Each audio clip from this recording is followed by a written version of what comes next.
ಮಾವನ ಮಗಳು ರಜಕ್ಕೆ ಬಂದಾಗ ನಾನು ಮತ್ತು ಅವಳು ತೋಟದ ಮನೆಗೆ ಇಬ್ಬರೇ ಹೋಗಿ ತುಂಟಾಟ ಆಡುತ್ತಿದ್ದೆವು. ಅವಳು ನನಗೆ ಮುತ್ತು ಕೊಡುತ್ತಿದ್ದಳು, ಬಿಸಿ ಮಾತುಗಳನ್ನು ಕಿವಿಯಲ್ಲಿ ಹೇಳುತ್ತಿದ್ದಳು. ಆಗ ನಾನು ಅವಳ ತುಟಿಗಳಿಗೆ ಮುತ್ತು ಕೊಟ್ಟು ಅವಳ ಕೆನ್ನೆ ಎದೆಗಳ ಮೇಲೆ ನನ್ನ ಪ್ರಾಬಲ್ಯವನ್ನು ಸಾರುತ್ತಿದ್ದೆ. ಅವಳ ಹೊಟ್ಟೆಯ ಮೇಲೆ ತೊಡೆಯ ಮೇಲೆ ಮಲಗುತ್ತಿದ್ದೆ. ಪ್ರತಿ ಬಾರಿ ಅವಳು ಬಂದಾಗ ಹಬ್ಬದ ಊಟ. ಅವಳು ಬರುವುದನ್ನೇ ಕಾಯುತ್ತಿದ್ದೆ, ಕಾಮದ ಆಸೆಗಳನ್ನು ತೀರಿಸಿಕೊಳ್ಳಲು. ಏಕೆಂದರೆ ನಮಗೆ ಗೊತ್ತು ನಾವಿಬ್ಬರೇ ಮದುವೆ ಆಗುವುದು ಅಂತ. ಚಿಕ್ಕಂದಿನಿಂದ ನಮ್ಮಿಬ್ಬರ ಹೆಸರನ್ನು ಅಪ್ಪ ಅಮ್ಮ ಅತ್ತೆ ಮಾವ ಹೇಳುತ್ತಿದ್ದಾರೆ, ಇವರಿಬ್ಬರ ಮದುವೆಯನ್ನು ಮಾಡುವುದು ಅಂತ. ಇನ್ನೂ ಸ್ವಲ್ಪ ದೊಡ್ಡವರಾಗಲಿ ಅಂತ ಕಾಯುತ್ತಿದ್ದಾರೆ. ಆದರೆ ಈ ಬಾರಿ ಊರಿಗೆ ಬಂದಾಗ ಅವಳನ್ನು ನೋಡಿ ನಾನು ಕರಗಿ ಹೋದೆ. ತುಂಬ ಸುಂದರವಾಗಿ ಆಗಿದ್ದಾಳೆ, ದಷ್ಟಪುಷ್ಟವಾಗಿ ಆಗಿದ್ದಾಳೆ. ಮೊದಲಾದರೆ ಸಣ್ಣಗೆ ಇದ್ದಳು, ಆದರೆ ಈಗ ಸಂಪೂರ್ಣವಾಗಿ ನನ್ನ ಕೈಗೆ ಅವಳ ಎದೆಗಳು ಸಿಗುತ್ತದೆ. ಅಷ್ಟೊಂದು ಸುಂದರವಾಗಿ ಆಗಿದ್ದಾಳೆ. ಅವಳನ್ನು ತೋಟದ ಮನೆಗೆ ಕರೆದುಕೊಂಡು ಹೋಗಲು ಕಾತುರದಿಂದ ಕಾಯುತ್ತಿದ್ದೇನೆ. ನನ್ನ ಹೆಸರು ಶ್ರೀಧರ್. ನಮ್ಮದು ತೀರಾ ಕುಗ್ರಾಮ. ಸಿಟಿಯಿಂದ ಸುಮಾರು 30 ಕಿಲೋಮೀಟರ್ ದೂರ ಇದೆ. ಏನೇ ಸಾಮಾನು ಬೇಕು ಅಂದರೂ ಸಿಟಿಗೆ ಹೋಗಬೇಕು. ನನಗೆ ಇಬ್ಬರು ತಮ್ಮಂದಿರು ಇದ್ದಾರೆ. ನಾನು ಮೊದಲನೆಯವನು. ಅಪ್ಪನಿಗೆ ಹೊಲ ಇರುವುದರಿಂದ ಅದರಲ್ಲಿ ವ್ಯವಸಾಯ ಮಾಡಿಸಲು ಒಬ್ಬರ ಅವಶ್ಯಕತೆ ಇದೆ. ಅದಕ್ಕಾಗಿ ಮೊದಲ ಮಗನನ್ನು ಬೇಸಾಯಕ್ಕೆ ಹಾಕಿಕೊಂಡರು. ಉಳಿದ ಇಬ್ಬರನ್ನು ಚೆನ್ನಾಗಿ ಪಕ್ಕದ ಊರಿನಲ್ಲಿ ಹಾಸ್ಟೆಲ್ನಲ್ಲಿ ಇಟ್ಟು ಓದಿಸುತ್ತಿದ್ದಾರೆ. ನಾನು ಕೂಡ ತಮ್ಮಂದಿರನ್ನು ಓದಿಸಬೇಕು, ಅವರು ಚೆನ್ನಾಗಿರಬೇಕು ಅಂತ ಹಗಲು ರಾತ್ರಿ ತುಂಬ ಕಷ್ಟಪಟ್ಟು ದುಡಿಯುತ್ತಿದ್ದೇನೆ. ನನ್ನ ಸುಖವನ್ನು ಬಿಟ್ಟು ದುಡಿಯುತ್ತಿದ್ದೇನೆ. ನನಗೇನೋ ವಯಸ್ಸು ಅಷ್ಟೊಂದು ಆಗಿಲ್ಲ. ನಾನು 7ನೇ ತರಗತಿಗೆ ಈ ಕೆಲಸಕ್ಕೆ ಬಂದುಬಿಟ್ಟೆ. ಈಗ ತುಂಬ ವರ್ಷಗಳು ಆಗಿವೆ ಅಂತ ಅನಿಸುತ್ತದೆ. ಆದರೆ ನಾನು ಬಹಳ ಚಿಕ್ಕವನಾದ ಸಮಯದಲ್ಲಿ ಬಂದಿದ್ದರಿಂದ ನನಗೇನೋ ಅಷ್ಟೊಂದು ವಯಸ್ಸಾಗಿಲ್ಲ. ಆದರೂ ನಮ್ಮ ಸಂಬಂಧಿಕರ ಮಕ್ಕಳೆಲ್ಲ ನನಗಿಂತ ಚಿಕ್ಕವರು. ದೊಡ್ಡವರು ಕೂಡ ನನ್ನನ್ನು ಅಣ್ಣ ಅಂತ ರೆಸ್ಪೆಕ್ಟ್ ಕೊಟ್ಟು ಕರೆಯುತ್ತಾರೆ. ಮನೆಗೆ ಹಿರಿಮಗ ನಾನೇ. ಆದರೆ ನಾನು ಕೆಲಸವನ್ನು ಚೆನ್ನಾಗಿ ಕಲಿತುಕೊಂಡ ಮೇಲೆ ಅಪ್ಪ ಮನೆಯಲ್ಲೇ ಇರುತ್ತಾರೆ. ಮೊದಲು ತುಂಬ ಕೈಸುಟ್ಟುಕೊಳ್ಳುತ್ತಿದ್ದೆ. ಬೇಸಾಯದಲ್ಲಿ ಏನೂ ಬರುತ್ತಿರಲಿಲ್ಲ. ಬಂದದ್ದು ಕೂಲಿಯವರಿಗೆ ಕೊಡಲು ಸರಿ ಹೋಗುತ್ತಿತ್ತು. ಈಗ ನಾನು ಕೂಡ ಅಲ್ಲಿ ಇಲ್ಲಿ ಕೇಳಿ ಸ್ವಲ್ಪ ತಮ್ಮಂದಿರ ನಾಲೆಡ್ಜನ್ನು ಬಳಸಿ ಹೊಸ ಹೊಸ ಟೆಕ್ನಿಕನ್ನು ವ್ಯವಸಾಯದಲ್ಲಿ ಬಳಸುತ್ತಿರುವುದರಿಂದ ತುಂಬ ಸಂಪಾದನೆ ಬರುತ್ತಿದೆ. ತಿಂಗಳಿಗೆ ಕಡಿಮೆ ಅಂದರೂ 1-2 ಲಕ್ಷ ಆದಾಯ ಬರುತ್ತದೆ. ತುಂಬ ಹಸುಗಳನ್ನು ಸಾಕುತ್ತಿದ್ದೇನೆ, ಮೇಕೆಗಳನ್ನು ಸಾಕುತ್ತಿದ್ದೇನೆ. ಹಣ್ಣುಗಳು, ತರಕಾರಿಗಳು, ಹೊಸ ಹೊಸ ರೀತಿಯ ಬೆಳೆಗಳು ಇವುಗಳನ್ನು ಬೆಳೆಯುತ್ತಿದ್ದೇನೆ. ದುಡ್ಡಿಗೆ ಏನೂ ಮೋಸವಿಲ್ಲ. ಮೊದಲು ನಮ್ಮದು ಗುಡಿಸಲಿನ ಮನೆ ಆಗಿತ್ತು. ಈಗ ನಾವು ದೊಡ್ಡ ಮನೆಯನ್ನು ಊರಿನಲ್ಲಿ ಕಟ್ಟಿಕೊಂಡಿದ್ದೇವೆ. ಊರಿನಲ್ಲಿ ನಮ್ಮದೇ ದೊಡ್ಡ ಮನೆ. ಎಲ್ಲರೂ ನೋಡಿ ಬಾಯಿ ಮೇಲೆ ಬೆರಳನ್ನು ಇಟ್ಟುಕೊಳ್ಳುತ್ತಾರೆ. ಕೇವಲ ವ್ಯವಸಾಯ ಮಾಡಿ ಇಷ್ಟೊಂದು ಸಂಪಾದನೆ ಮಾಡಲು ಸಾಧ್ಯವಿಲ್ಲ. ಇವರಿಗೆ ಏನಾದರೂ ಸಿಕ್ಕಿರಬಹುದು ಅಂತ. ಅವರ ಮಾತಿಗೆ ಯಾರು ತಲೆಕೆಡಿಸಿಕೊಳ್ಳುತ್ತಾರೆ? ಪ್ರತಿಯೊಬ್ಬರು ಮದುವೆ ಮಾಡಿ ಶ್ರೀಧರ್ಗೆ ನಾವು ಹೆಣ್ಣನ್ನು ಕೊಡುತ್ತೇವೆ ಅಂತ ಹೇಳುತ್ತಾರೆ. ಆದರೆ ನನ್ನ ತಮ್ಮಂದಿರು ಒಂದು ದಾರಿಗೆ ಬರುವವರೆಗೂ ನಾನು ಮದುವೆ ಆಗುವುದಿಲ್ಲ. ನನ್ನ ಸಂಸಾರವನ್ನು ಆರಂಭಿಸುವುದಿಲ್ಲ. ಮದುವೆ ಆದ ಮೇಲೆ ಹೆಂಡತಿ ಖರ್ಚು, ಮಕ್ಕಳ ಖರ್ಚು, ಮದುವೆ ಖರ್ಚು ಎಲ್ಲವನ್ನು ನಿಭಾಯಿಸಬೇಕು. ನನ್ನ ತಮ್ಮ ಒಬ್ಬ ಇಂಜಿನಿಯರಿಂಗ್ ಓದುತ್ತಿದ್ದಾನೆ, ಇನ್ನೊಬ್ಬ ಡಾಕ್ಟರಿಗೆ ಓದುತ್ತಿದ್ದಾನೆ. ಅವರ ಫೀಸ್ ಜಾಸ್ತಿ ಇರುತ್ತದೆ. ಅವರಿಬ್ಬರ ವಿದ್ಯಾಭ್ಯಾಸ ಮುಗಿದ ಮೇಲೆ ನಾನು ಮದುವೆ ಆಗುತ್ತೇನೆ ಅಂತ ಅಪ್ಪ ಅಮ್ಮನನ್ನು ಒಪ್ಪಿಸಿದ್ದೇನೆ. ಅವರು ಕೂಡ ಒಪ್ಪಿದ್ದಾರೆ. ಅವರಿಗೂ ಗೊತ್ತು ನಾನು ಮದುವೆ ಆದ ಮೇಲೆ ಬದಲಾಗಿ ಬಿಟ್ಟರೆ ನನ್ನ ಉಳಿದ ಇಬ್ಬರು ಮಕ್ಕಳನ್ನು ಯಾರು ಸಾಕುತ್ತಾರೆ ಅಂತ. ಅಮ್ಮ ಅಳುತ್ತಿರುತ್ತಾಳೆ. ಒಮ್ಮೊಮ್ಮೆ ಅವಳು ನನ್ನ ಅಮ್ಮನ ಅಂತ ಅನ್ನಿಸಿಬಿಡುತ್ತದೆ. ಯಾವಾಗಲೂ ಓದುತ್ತಿರುವ ಮಕ್ಕಳ ಮೇಲೆ ಚಿಂತೆ ಇರುತ್ತದೆ. ಮನೆಯ ಬಡತನಕ್ಕಾಗಿ ವ್ಯವಸಾಯವನ್ನು ಆರಿಸಿಕೊಂಡು ಅದರಲ್ಲೂ ಮುಂದೆ ಬಂದ ತಂದೆ ತಾಯಿ ತಮ್ಮಂದಿರನ್ನು ಸಾಕುತ್ತಿರುವ ಮಗನ ಮೇಲೆ ಆ ರೀತಿ ಪ್ರೀತಿ ತಾಯಿಗೆ ಇಲ್ಲ. ಆದರೂ ಆಕೆ ನನ್ನ ತಾಯಿ. ಅವಳನ್ನು ನಾನು ಬೇಸರ ಮಾಡುವ ರೀತಿ ಇಲ್ಲ. ಅಪ್ಪ ಅಮ್ಮನಿಗೆ ಬುದ್ಧಿವಾದ ಹೇಳಿದರು. ಅಮ್ಮನಿಗೆ ಅವಳ 2 ಮತ್ತು 3ನೇ ಮಗು ಕಂಡರೆ ಇಷ್ಟ. ಆದರೆ ನನ್ನ ಪ್ರಪಂಚ ಅವಳೇ. ಅಪ್ಪ ಎಷ್ಟು ಒಳ್ಳೆಯವರು ಅಂದರೆ ನನಗಾಗಿ ಅವರು ತುಂಬ ಕಷ್ಟಪಟ್ಟಿದ್ದಾರೆ. ಕೇವಲ ನನ್ನ ಚಿಂತೆಯಲ್ಲೇ ಅವರು ಇರುತ್ತಿದ್ದರು. ಇತ್ತೀಚೆಗೆ ಸಂಪಾದನೆ ಚೆನ್ನಾಗಿ ಬರಲು ಶುರುವಾದ ಮೇಲೆ ಅಪ್ಪನೂ ಕೂಡ ಆರೋಗ್ಯವಾಗಿದ್ದಾರೆ, ಕಳಕಳೆಯಾಗಿದ್ದಾರೆ. ಆದರೆ ನಾನು ಯಾವುದೋ ಒಂದು ನೋವನ್ನು ಮರೆಯಲು ಇಷ್ಟೊಂದು ಕೆಲಸ ಮಾಡುತ್ತೇನೆ ಅಂತ ಪ್ರತಿಯೊಬ್ಬರಿಗೂ ತಿಳಿದಿಲ್ಲ. ಹಗಲು ರಾತ್ರಿ ತುಂಬ ಕೆಲಸ ಮಾಡುತ್ತೇನೆ. ದಿನದ 24 ಗಂಟೆಯಲ್ಲಿ ನಿದ್ರೆ ಮಾಡುತ್ತಿದ್ದೇನೆ, ಎದ್ದು ಫ್ರೆಶ್ ಆಗುತ್ತೇನೆ ಅನ್ನುವ ಸಮಯವನ್ನು ಬಿಟ್ಟು ಉಳಿದ ಎಲ್ಲ ಸಮಯದಲ್ಲೂ ನಾನು ಖಾಲಿಯನ್ನು ತುಂಬಲು ಪ್ರಯತ್ನ ಮಾಡುತ್ತಿದ್ದೇನೆ ಅಂತ ತನ್ನ ಕಣ್ಣುಗಳಲ್ಲಿ ತಾನೇ ನೀರನ್ನು ಹಾಕಿಕೊಳ್ಳುತ್ತಿದ್ದಾನೆ ಅವನ ಪ್ರೇಯಸಿ. ಅವಳು ವರ್ಷಕ್ಕೆ 1 ಬಾರಿ ಸಿಗುವುದು. ಅಲ್ಲಿಯವರೆಗೂ ಇವನು ವಿರಹದ ಬೆಂಕಿಯಲ್ಲಿ ಬೇಯುತ್ತಿರುತ್ತಾನೆ. ಅದಕ್ಕಾಗಿ ಬೇರೆ ಕೆಲಸದಲ್ಲಿ ಬ್ಯುಸಿಯಾಗುತ್ತಾನೆ, ಅದನ್ನು ಮರೆಯಲು. ಯೋಚನೆಯಲ್ಲಿ ಮುಳುಗಿದ್ದ ಶ್ರೀಧರ್ನ ಕಿವಿಗೆ ಅವರ ಅಪ್ಪ ಜೋರಾಗಿ ಖುಷಿಯಿಂದ ಮಾತನಾಡುತ್ತಿರುವುದು ಕೇಳಿಸಿತು. ಏನು ವಿಷಯ ಅಂತ ಅವರ ಅಪ್ಪನ ಬಳಿ ಹೋದಾಗ ಅವನನ್ನು ತಬ್ಬಿಕೊಂಡು, ನನ್ನ ತಂಗಿ ಅಂದರೆ ನಿನ್ನ ಅತ್ತೆ ನಾಳೆ ಬರುತ್ತಾಳೆ, ಸಂಸಾರ ಸಮೇತ. ಕೆಳಗೆ ಇರುವ ಗೆಸ್ಟ್ಗಳ ಕೋಣೆಯನ್ನು ಚೆನ್ನಾಗಿ ಅಮ್ಮನಿಗೆ ಹೇಳು, ರೆಡಿ ಮಾಡಿಸು ಅಂತ ಹೇಳಿದ ತಕ್ಷಣ ಇವನ ಎದೆಯಲ್ಲಿ ಪ್ರೀತಿಯ ಅಕ್ಕಿ ಹಾರಲು ಶುರುವಾಯಿತು. ಅಂದರೆ ಅವನ ಪ್ರೇಯಸಿ, ಅವನು ಇಷ್ಟಪಟ್ಟಿದ್ದ ಹುಡುಗಿ ಬೇರೆ ಯಾರೂ ಅಲ್ಲ, ಅವನ ಸೋದರತೆಯ ಮಗಳು ಸ್ವಾತಿ. ಚಿಕ್ಕಂದಿನಿಂದಲೂ ಸ್ವಾತಿ ಮತ್ತು ಅವನು ಇಬ್ಬರು ಒಟ್ಟಿಗೆ ಬೆಳೆದಿದ್ದು. ಇಬ್ಬರಿಗೂ 1 ವರ್ಷ ಹೆಚ್ಚು ಕಡಿಮೆ.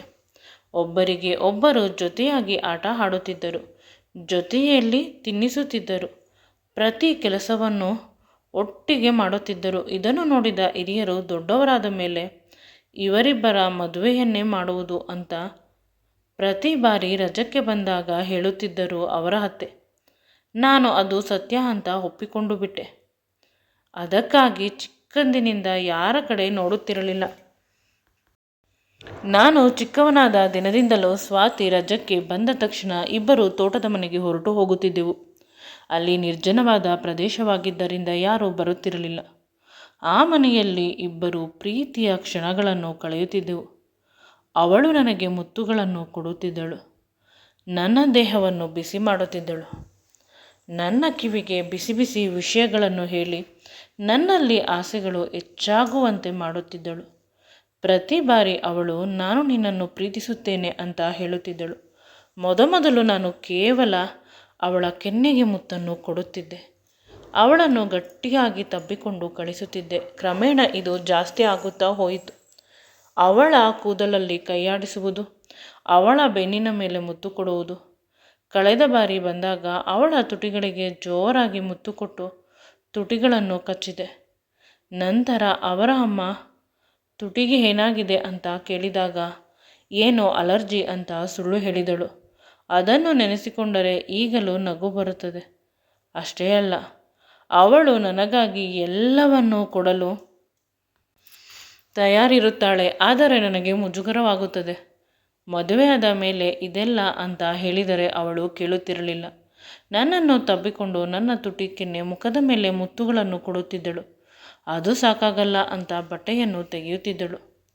ಆಗ ನನ್ನ ಕೈಯಲ್ಲಿ ನನ್ನನ್ನು ನಾನು ಕಂಟ್ರೋಲ್ ಮಾಡಿಕೊಳ್ಳಲು ಸಾಧ್ಯವಾಗದೆ ಅವಳ ಮೇಲೆ ಎರಗುತ್ತಿದ್ದೆ. ಅವಳ ಕೆನ್ನೆ ತುಟಿಗಳು, ಕತ್ತುಗಳ ಮೇಲೆ ಮುತ್ತುಗಳನ್ನು ಕೊಡುತ್ತಾ ಬರುತ್ತಿದ್ದೆ. ಅದಕ್ಕಿಂತ ಹೆಚ್ಚಾಗಿ ಅವಳ ಎದೆಗಳು, ಹೊಟ್ಟೆಯ ಮೇಲೆ ಮುತ್ತು ಕೊಡಲು ಬಂದಾಗ ನನಗೆ ತುಂಬ ಭಯವಾಗುತ್ತಿತ್ತು. ಆದರೆ ಅವಳು ಅದಕ್ಕೆ ಸಹಕರಿಸುತ್ತಿದ್ದಳು. ಆಗ ನನ್ನ ಮುಖವನ್ನು ಅವಳ ಹೊಟ್ಟೆಯಲ್ಲಿ ಹೊಕ್ಕಳ ಬಳಿ ಮುಚ್ಚಿಕೊಂಡು ಆನಂದವನ್ನು ಅನುಭವಿಸುತ್ತಿದ್ದೆ. ಅದನ್ನು ನೆನೆಸಿಕೊಂಡರೆ ರೂಮನ್ನು ಕ್ಲೀನ್ ಮಾಡಿದೆ. ಮಾರನೇ ದಿನ ಬೆಳಿಗ್ಗೆ ಬೇಗ ಎದ್ದು ಚೆನ್ನಾಗಿ ರೆಡಿಯಾದೆ ಅವಳನ್ನು ಕರೆದುಕೊಂಡು ಬರಲು. ಆದರೆ ಈ ಬಾರಿ ಅಪ್ಪ, ನೀನು ಬೇಡ, ಡ್ರೈವರನ್ನು ಕಳಿಸಿದರೆ ಸಾಕು, ನಾನು ಮತ್ತು ನಿನ್ನ ಅಮ್ಮ ಕರೆದುಕೊಂಡು ಬರುತ್ತೇವೆ ಅಂತ ಹೇಳಿ ನನ್ನನ್ನು ಬಿಟ್ಟು ಹೋದರು. ಅಡಿಗೆ ಮನೆಯಲ್ಲಿ ಹೋಗಿ ನೋಡಿದೆ. ಅಮ್ಮ ಅವಳಿಗಾಗಿ ಒಬ್ಬಟ್ಟನ್ನು ಮಾಡಿದರು. ಅವಳಿಗೆ ಒಬ್ಬಟ್ಟಿಗಿಂತ ಜಾಮೂನು ಅಂದರೆ ತುಂಬ ಇಷ್ಟ. ಜಾಮೂನು ಮಾಡಲು ನನಗೆ ಬರುತ್ತದೆ. ಪ್ರತಿ ಬಾರಿ ನಾನು ಅದನ್ನು ತೆಗೆದುಕೊಂಡು ಅವಳಿಗೆ ಕೊಡುತ್ತಿದ್ದೆ. ಇಂದು ಕೂಡ ಅದೇ ರೀತಿ ಮಾಡಿದೆ. ತೆಗೆದುಕೊಂಡು ಕೊಡುವುದು ಬೇಡ, ಮನೆಯಲ್ಲೇ ಮಾಡೋಣ ಅಂತ. ಜಾಮೂನ್ ಪ್ಯಾಕೆಟನ್ನು ತಂದು ಅದನ್ನು ಮಾಡಲು ಆರಂಭಿಸಿದೆ. ಅವಳು ಬರುವುದರ ಒಳಗೆ ಆ ಕೆಲಸ ಮುಗಿದು ಹೋಯಿತು. ಅವರ ಕಾರ್ ಬಂದ ತಕ್ಷಣ ನನ್ನ ಮನಸ್ಸಿನಲ್ಲಿ ಉಲ್ಲಾಸ ಜಾಸ್ತಿ ಆಗುತ್ತಿದೆ. ಅವಳನ್ನು ನೋಡಿದ ತಕ್ಷಣ ಹೋದ ಪ್ರಾಣ ಬಂದಂತೆ ಆಯಿತು. ನನ್ನ ಪ್ರಾಣ ಇವಳು ಇಲ್ಲೇ ಇದ್ದು ಬಿಡಲಿ, ಈ ಬಾರಿ ಹೋಗುವುದು ಬೇಡ ಅಂತ ಮನಸ್ಸು ಹೇಳುತ್ತಿದೆ. ಆದರೆ ಅತ್ತೆ ನನ್ನನ್ನು ಬಂದು ತಬ್ಬಿಕೊಂಡರು. ಮಾವನ ಕಾಲಿಗೆ ನಾನು ಬಿದ್ದೆ, ಆಶೀರ್ವಾದ ಮಾಡಿದರು. ಆದರೆ ಇವಳು ಮಾತ್ರ ನನ್ನನ್ನು ನೋಡಿದರೂ ನೋಡದ ರೀತಿ ಹೊರಟು ಹೋದಳು. ನನಗೆ ದುಃಖವಾಯಿತು. ಎಲ್ಲರೂ ಇದ್ದಾರೆ, ಅದಕ್ಕೆ ಈ ರೀತಿ ಮಾಡಿದಳು ಅಂತ ಅನಿಸಿ ಒಬ್ಬಳೇ ಇದ್ದಾಗ ಕೇಳೋಣ ಅಂತ ಸುಮ್ಮನಾದೆ. ಎಲ್ಲರದು ಊಟ ಆಗಿ ಕುಳಿತುಕೊಂಡರು. ಮಾತನಾಡಲು ಮನೆಯಲ್ಲಿ ಹಬ್ಬದ ವಾತಾವರಣ. ನನ್ನ ಅತ್ತೆ ಬಂದರೆ ಅಪ್ಪನ ಅಣ್ಣ ತಮ್ಮಂದಿರು, ಅಕ್ಕ ತಂಗಿಯರು ಎಲ್ಲರೂ ಬಂದು ಬಿಡುತ್ತಾರೆ. ಈಗ ಅತ್ತೆ ಒಂದು ಮುಖ್ಯವಾದ ವಿಷಯವನ್ನು ಹೇಳುತ್ತೇನೆ ಅಂತ ಪ್ರತಿಯೊಬ್ಬರಿಗೂ ಫೋನ್ ಮಾಡಿ ಕರೆದಿದ್ದರು. ಆ ಮುಖ್ಯವಾದ ವಿಷಯ ನನ್ನ ಮತ್ತು ಸ್ವಾತಿಯ ಮದುವೆಯ ಬಗ್ಗೆ. ಹೇಗಿದ್ದರೂ ಇವನು ಚೆನ್ನಾಗಿ ದುಡಿಯುತ್ತಾನೆ. ಸ್ವಾತಿಯೂ ವರ್ಕ್ ಫ್ರಮ್ ಹೋಮ್, ಆಫೀಸ್ಗೆ ಹೋಗಬೇಕು ಅಂತ ಏನೂ ಇಲ್ಲ. ಇಬ್ಬರ ಮದುವೆಯನ್ನು ಮಾಡೋಣ ಅಂತ ಹೇಳಿದಾಗ ರೋಗಿ ಬಯಸಿದ್ದು ಹಾಲು ಅನ್ನ, ಡಾಕ್ಟರ್ ಹೇಳಿದ್ದು ಹಾಲು ಅನ್ನ ಅಂತ ನನಗೆ ಖುಷಿಯಾಗಿ ಅತ್ತೆಯನ್ನು ತಬ್ಬಿಕೊಂಡೆ. ಅಲ್ಲಿ ಇದ್ದವರೆಲ್ಲ ಜೋರಾಗಿ ನಗಲು ಶುರು ಮಾಡಿದರು. ಎಷ್ಟು ಬರಗೆಟ್ಟಿದ್ದಾನೆ ಅಂತ. ಇನ್ನು 2 ವರ್ಷ ಮದುವೆ ಬೇಡ ಅಂತ ಹೇಳುತ್ತಿದ್ದ. ಈಗ ನೋಡಿದರೆ ಅತ್ತಿಗೆ, ಅಮ್ಮ ಇವನು ಮದುವೆ ಆಗಲು ರೆಡಿಯಾಗಿದ್ದಾನೆ ಅಂತ ಶ್ರೀಧರ್ನ ಅಮ್ಮ ಮೂತಿಯನ್ನು ತಿರುಗಿಸುತ್ತಿದ್ದಳು. ಆಗ ಶ್ರೀಧರ್ನ ಅತ್ತೆ, ನಮಗೆ ಇನ್ನೂ ಒಬ್ಬಳು ಮಗಳಿದ್ದಾಳೆ, ಇವಳ ಮದುವೆ ಬಾಣಂತನ ಆದ ಮೇಲೆ ಅವಳ ಮದುವೆ ಮಾಡಬೇಕು. ಆ ಮಾತನ್ನು ಹೇಳಿದ ತಕ್ಷಣ ಸ್ವಾತಿ ಬಂದು ಜೋರಾಗಿ ಕಿರುಚಿದಳು. ಯಾವುದೇ ಕಾರಣಕ್ಕೂ ಈ ಹಳ್ಳಿಗುಗ್ಗನ್ನು ನಾನು ಮದುವೆ ಆಗುವುದಿಲ್ಲ. ನನಗೂ ಸಾಫ್ಟ್ವೇರ್ ಇಂಜಿನಿಯರ್ ಬೇಕು, ದೊಡ್ಡ ಮನೆ ಬೇಕು ಅಂತ ಹೇಳಿದ ತಕ್ಷಣ ಅಲ್ಲಿ ಇದ್ದವರೆಲ್ಲ ಇದು ದೊಡ್ಡ ಮನೆ ಅಲ್ಲವೇ ಅಂದಾಗ, ಇಲ್ಲಿ ಅಲ್ಲ ಬೆಂಗಳೂರಿನಲ್ಲಿ. ಆಗ ಶ್ರೀಧರ್ಗೆ ಏನು ಮಾತನಾಡಬೇಕು ಅಂತ ತಿಳಿಯದೆ, ಬೆಂಗಳೂರಿನಲ್ಲಿ ಅಪ್ಪನದು ಒಂದು ಸೈಟ್ ಇದೆ, ದೊಡ್ಡ ಮನೆ ಕಟ್ಟಿಸೋಣ ಅಂತ ಹೇಳಿದ. ಆಗ ಅವಳು, ನಿನಗೆ ಬಣ್ಣ ಬಳಿದರೆ ನೀನು ಸಿಟಿ ಹುಡುಗ ಆಗುತ್ತೀಯಾ? ಇಲ್ಲ ತಾನೆ, ನನಗೆ ನಿನ್ನನ್ನು ಮದುವೆ ಆಗಲು ಇಷ್ಟವಿಲ್ಲ. ಅಮ್ಮ ಬ್ರೋಕರ್ಗೆ ಹೇಳಿ ಯಾವುದಾದರೂ ಬೇರೆ ಹುಡುಗನನ್ನು ನೋಡು, ನಾವು ಹೋಗೋಣ ಅಂತ ಹಠ ಹಿಡಿದಳು. ಆಗ ಅಪ್ಪ, ಇವತ್ತೊಂದು ರಾತ್ರಿ ಇರು ಮಗು, ನಿನಗೆ ಯಾರು ಇಷ್ಟ ಅವರನ್ನೇ ಮದುವೆ ಆಗು, ಬಲವಂತವಾಗಿ ನಮ್ಮ ಮಗನ ಜೊತೆ ಮದುವೆ ಮಾಡುವುದಿಲ್ಲ. ಸೊಸೆಯನ್ನು ಬಲವಂತವಾಗಿ ಸಂಸಾರ ಮಾಡಿಸಲು ಸಾಧ್ಯವಿಲ್ಲ. ಆದರೆ ನೀನು ನನ್ನ ಮಗನನ್ನು ಮದುವೆ ಆದರೂ ಮದುವೆ ಆಗದೆ ಹೋದರೂ ನೀನೇ ನನ್ನ ಸೊಸೆ, ನನ್ನ ಪ್ರಾಣ ಅಂತ ಅವಳ ತಲೆಯನ್ನು ಸವರಿ ಅಪ್ಪ ಕಣ್ಣೀರಾಕುತ್ತಾ ರೂಮಿಗೆ ಹೋದರು. ಎಲ್ಲರ ಮನಸ್ಸಿನಲ್ಲಿ ದುಃಖವಿದ್ದರೆ ನನ್ನ ಮನಸ್ಸಿನಲ್ಲಿ ಅಗ್ನಿ ಪರ್ವತವೇ ಇದೆ. ಭೂಕಂಪ ಆಗುತ್ತಿದೆ. ನಾನು ಪ್ರೀತಿಸಿದ್ದ ಹುಡುಗಿ, ನನ್ನನ್ನು ಪ್ರೀತಿಸಿದ ಹುಡುಗಿ, ಇಷ್ಟು ವರ್ಷ ನಾವಿಬ್ಬರು ಗಂಡ ಹೆಂಡತಿ ಸಂಪೂರ್ಣವಾಗಿ ಆಗಿ ಹೋಗಿದ್ದೆವು ತುಂಬ ಸಲ. ಆದರೂ ಈಗ ಇವಳು ಯಾವ ಮನಸ್ಸಿನಿಂದ ಹೇಳುತ್ತಾಳೆ ಬೇರೆ ಹುಡುಗನನ್ನು ಮದುವೆ ಆಗುತ್ತೇನೆ ಅಂತ? ಈ ದುಃಖವನ್ನು ತಡೆದುಕೊಳ್ಳಲು ಸಾಧ್ಯವಾಗದೆ ತೋಟದ ಮನೆಗೆ ಹೊರಟು ಹೋದೆ. ಅಲ್ಲಿ ಹೋಗಿ ಜೋರಾಗಿ ಕಿರುಚುತ್ತಿದ್ದೇನೆ. ಅವಳ ಮತ್ತು ನನ್ನ ಮಿಲನದ ಗುರುತುಗಳು ಆ ರೂಮಿನಲ್ಲಿ ಇತ್ತು. ಅದನ್ನೆಲ್ಲ ನೋಡಿ ನೋಡಿ ಇನ್ನೂ ಜೋರಾಗಿ ಕಿರುಚುತ್ತಿದ್ದೇನೆ. ಸ್ವಾತಿ ಮಲಗಲು ಇತ್ತ ಪ್ರಯತ್ನ ಮಾಡುತ್ತಿದ್ದಾಳೆ, ನಿದ್ರೆ ಬರುತ್ತಿಲ್ಲ. ನಂತರ ಅವಳು ಮನೆ ಪೂರ್ತಿ ಹುಡುಕಿದಳು, ಶ್ರೀಧರ್ ಎಲ್ಲಿ ಅಂತ. ಶ್ರೀಧರ್ ಕಾಣಿಸಲಿಲ್ಲ. ಕೊನೆಗೆ ಶ್ರೀಧರ್ ಅಪ್ಪ ಬಂದು, ಏನು ಹುಡುಕುತ್ತಿದ್ದೀಯ ಮಗು, ಶ್ರೀಧರ್ ತಾನೆ? ಶ್ರೀಧರ್ ಇಲ್ಲಿ ಇಲ್ಲ, ಅವನು ತೋಟದ ಮನೆಗೆ ಹೋಗಿದ್ದಾನೆ ಅಂತ ಹೇಳಿದ ತಕ್ಷಣ ಇವಳಿಗೆ ಭಯವಾಯಿತು. ಇಲ್ಲ ಮಾವ, ನಾನು ಏಕೆ ಅವನನ್ನು ಹುಡುಕಲಿ? ನಿಮ್ಮಿಬ್ಬರ ಪ್ರೀತಿಯ ಬಗ್ಗೆ ನನಗೂ ಗೊತ್ತು, ನಿನ್ನ ಅಮ್ಮನಿಗೂ ಗೊತ್ತು. ಅದಕ್ಕೆ ನಿಮ್ಮಿಬ್ಬರ ಮದುವೆಯನ್ನು ಬೇಗ ಮಾಡೋಣ ಅಂದರೆ ನೀನು ಈ ರೀತಿ ಆಡುತ್ತಿದ್ದೀಯ. ನಿನಗೆ ಶ್ರೀಧರ್ ಇಷ್ಟವಿಲ್ಲವಾದರೂ ಪರವಾಗಿಲ್ಲ, ಅವನಿಗೆ ಬೇರೆ ಹುಡುಗಿಯನ್ನು ನೋಡಿ ನಾನು ಮದುವೆ ಮಾಡುತ್ತೇನೆ. ಅವನು ಒಳ್ಳೆ ಹುಡುಗ, ಯಾರಾದರೂ ಅವನಿಗೆ ಹೆಣ್ಣನ್ನು ಕೊಡುತ್ತಾರೆ. ಆದರೆ ನೀನು ಮದುವೆ ಆದರೂ ಅವನನ್ನು ಮನಸ್ಸಿನಲ್ಲಿ ಇಟ್ಟುಕೊಂಡು ಹೇಗೆ ಬದುಕುತ್ತೀಯ ಮಗು ಅಂತ ಕೇಳಿದಾಗ ಸ್ವಾತಿ ಶ್ರೀಧರ್ನ ಅಪ್ಪನನ್ನು ಗಟ್ಟಿಯಾಗಿ ತಬ್ಬಿಕೊಂಡು ಮಾವ ಅಂತ ಅಳುತ್ತಿದ್ದಾಳೆ. ನನ್ನ ಆಫೀಸ್ನಲ್ಲಿ ಒಬ್ಬ ಕೆಲಸ ಮಾಡುತ್ತಿದ್ದಾನೆ. ಅವನು ನನ್ನ ಫೋಟೋಗಳನ್ನು ಕೆಟ್ಟದಾಗಿ ಮಾಡಿ ಬ್ಲ್ಯಾಕ್ಮೇಲ್ ಮಾಡುತ್ತಿದ್ದಾನೆ. ನಾನೇನಾದರೂ ಮದುವೆ ಆದರೆ ಅದನ್ನು ಸೋಷಿಯಲ್ ಮೀಡಿಯಾದಲ್ಲಿ ಬಿಡುತ್ತೇನೆ ಅಂತ. ನಾನೇನು ಮಾಡಲಿ ಅಂತ ಅಂದಾಗ ಶ್ರೀಧರ್ನ ಅಪ್ಪನಿಗೆ ಕೋಪ ಬಂತು. ಅವರು ಶ್ರೀಧರ್ಗೆ ಫೋನ್ ಮಾಡಿ ಈಗಲೇ ಮನೆಗೆ ಬರಬೇಕು ಅಂತ ಹೇಳಿದರು. ಎಲ್ಲರೂ ಒಟ್ಟಿಗೆ ಸೇರಿ ಬೆಂಗಳೂರಿಗೆ ಹೋದರು. ಅಷ್ಟರಲ್ಲಿ ಬೆಳಿಗ್ಗೆ ಆಗಿ ಹೋಗಿತ್ತು. ಸ್ಟೇಷನ್ಗೆ ಕಂಪ್ಲೇಂಟ್ ಕೊಡಲು ಹೋದರು. ಅಷ್ಟರಲ್ಲಿ ಸ್ವಾತಿ ಜೊತೆ ಕೆಲಸ ಮಾಡುತ್ತಿದ್ದ ಹುಡುಗನ ಮೇಲೆ ತುಂಬ ಕೇಸ್ಗಳು ಇದೆ ಅಂತ ಗೊತ್ತಾಯಿತು. ಅವನು ಸುಂದರವಾಗಿರುವ ಹುಡುಗಿಯರನ್ನು ಅವನ ಬುಟ್ಟಿಗೆ ಹಾಕಿಕೊಳ್ಳಲು ಪ್ರಯತ್ನ ಮಾಡುತ್ತಾನೆ. ಅವರು ಬಿದ್ದಿಲ್ಲ ಅಂದರೆ ಈ ರೀತಿ ಬ್ಲ್ಯಾಕ್ಮೇಲ್ ಮಾಡುತ್ತಾನೆ. ಯಾರದೋ ಮುಖಕ್ಕೆ ಯಾರದೋ ಬಾಡಿಯನ್ನು ಸೇರಿಸಿ ನೀವೇನು ಹೆದರಬೇಡಿ, ನಿಮ್ಮ ಹುಡುಗಿಗೆ ಏನೂ ತೊಂದರೆ ಆಗುವುದಿಲ್ಲ ಅಂತ ಹೇಳಿ ಆ ಹುಡುಗನನ್ನು ಅರೆಸ್ಟ್ ಮಾಡಿ ಅವನಿಗೆ ಚೆನ್ನಾಗಿ ಶಿಕ್ಷೆ ಕೊಟ್ಟರು. ಅವನು ಸ್ವಾತಿಯ ಎಲ್ಲ ಫೋಟೋಸನ್ನು ಡಿಲೀಟ್ ಮಾಡಿದನು. ಇನ್ನೆಂದೂ ಕೂಡ ಅವಳ ತಂಟೆಗೆ ಬರುವುದಿಲ್ಲ ಅಂತ ಸ್ಟೇಷನ್ನಲ್ಲಿ ಬರೆದುಕೊಟ್ಟನು. ಇದೆಲ್ಲ ಆಗೋವರೆಗೂ ಶ್ರೀಧರ್ ಮತ್ತು ಅವರ ಅಪ್ಪನ ರಕ್ತ ಕುದಿಯುತ್ತಿತ್ತು. ಶ್ರೀಧರ್ಗಂತೂ ಈ ಪೊಲೀಸು ಇಲ್ಲದಿದ್ದರೆ ಅವನು ಆ ಹುಡುಗನನ್ನು ಬಿಡುತ್ತಿರಲಿಲ್ಲ. ಕೊನೆಗೆ ಎಲ್ಲ ನಿರಾಳವಾದರು. ಆ ಹುಡುಗ ಸ್ವಾತಿಯ ಕಾಲ್ಗೆ ಬಿದ್ದು ಕಂಪ್ಲೇಂಟ್ ವಾಪಸ್ ತೆಗೆದುಕೊಳ್ಳುವಂತೆ ಕೇಳಿದ. ಅದೇ ರೀತಿ ಆಯಿತು. ಒಂದೇ ದಿನದಲ್ಲಿ ಇದೆಲ್ಲ ನಡೆದು ಹೋಯಿತು. ಸ್ಟೇಷನ್ ಹೊರಗೆ ಬಂದ ತಕ್ಷಣ ಸ್ವಾತಿ ಓಡಿ ಬಂದು ಶ್ರೀಧರ್ನನ್ನು ಗಟ್ಟಿಯಾಗಿ ತಬ್ಬಿಕೊಂಡಳು. ನನ್ನನ್ನು ಕ್ಷಮಿಸು ಮಾವ, ನನಗೆ ತಿಳಿಯದೆ ನಾನು ನಿನ್ನ ಜೊತೆ ತಪ್ಪು ಮಾಡಿದ್ದೆ. ಇನ್ನೆಂದೂ ಕೂಡ ಈ ರೀತಿ ಮಾಡುವುದಿಲ್ಲ. ನೀನು ನನ್ನ ಪ್ರಾಣ ಅಂತ ಅವಳು ಹೇಳಿದ ತಕ್ಷಣ ಅದಕ್ಕೆ ಅವನು ಕೂಡ ಹೌದು, ನೀನು ಕೂಡ ನನ್ನ ಪ್ರಾಣ, ನೀನೆಂದೂ ಕೂಡ ನನ್ನನ್ನು ಬಿಟ್ಟು ಹೋಗಬಾರದು ಅಂತ ಅಳಲು ಶುರು ಮಾಡಿದ.